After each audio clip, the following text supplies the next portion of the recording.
Holland to America, became landlords where none had been before. Soon one man owned 500,000 acres on both sides of the Hudson River shore. He invited families to move in and give him 30% of everything they grew every year. This is how they pay the rent. His name was Van Rensselaer. He became one of the richest men on earth. In today's terms, $90 billion is how much he'd be worth. All this for doing nothing but saying all of this was his. I have the power of the state behind me, and I'm in the landlord biz. After 200 years of this and one revolution, another Van Rensselaer had another son, and this Rensselaer was greedier than his ancestors dead and past.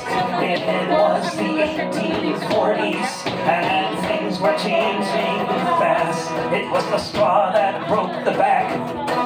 The bottle was uncorked. They started organizing meetings, the tenant farmers of New York. They found the strength of numbers. They found the power of suggestion. They found each other asking the same question. Who gave you the right to be a landlord? To live a life of ease while others toil? Who gave you the right to be a rich man while the rest of us pay you so we can work this soil? They vowed they would stop the rent collection. They vowed they'd bring this madness to an end. And when one blew the tin horn of distress, they soon found they had 1,000 friends with calico skirts, masks upon their faces, on horseback, armed with knives and guns. They chanted and they yelled, they kept their farms, and they kept the sheriffs on the run. They asked, who gave you the right to be a landlord? To live a life of ease while others toil? Who gave you the right to be a rich man while the rest of us pay you so we can work this soil?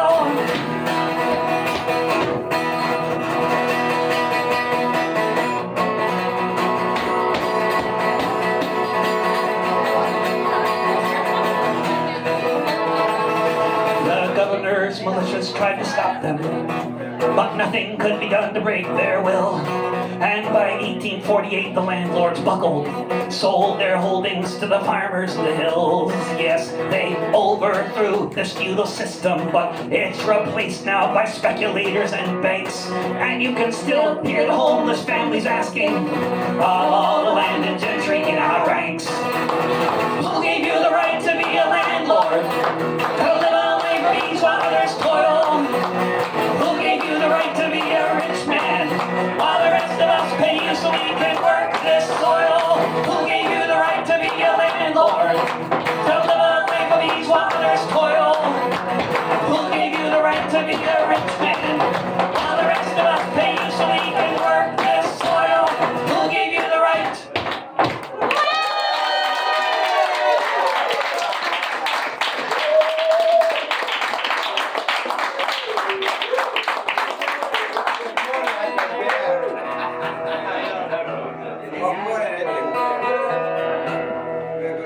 There are two community centers in England that I know of that are both named after somebody they call Shahid Udham Singh, Martyr Udham Singh. And he was a fascinating man to read about when I heard about him. And even more fascinating to learn that Udham Singh was not his chosen name, but nobody calls him by his chosen name because his chosen name is too dangerous. Like Voldemort, you know, except in real life.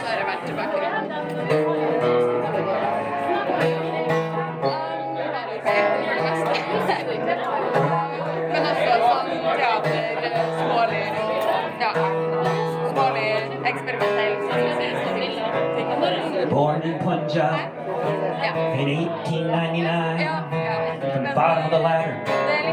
End of the line, his mother died when he was 3, soon after King's dad. After that, he lost the only brother that he had. When the World War came, he signed up to travel far. When it was over, he came home to Amritsar.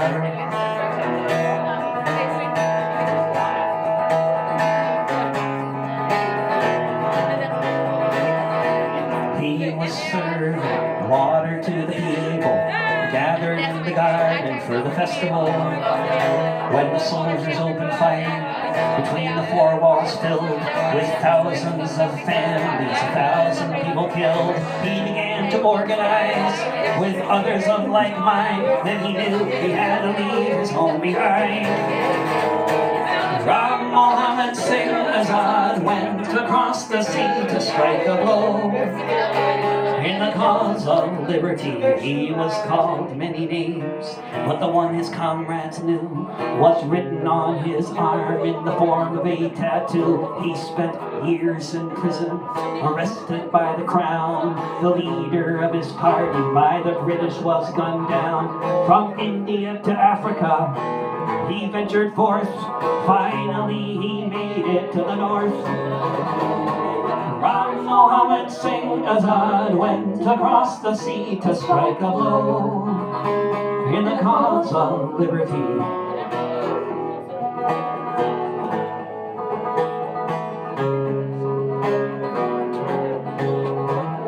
All the lords of India and Westminster had assembled, including the butcher of Punjab, the governor general. Security was tight, but he managed to hide a revolver in his bag. As he got inside, he pointed his pistol, and he aimed it well. As he walked up to the lectern, the governor fell.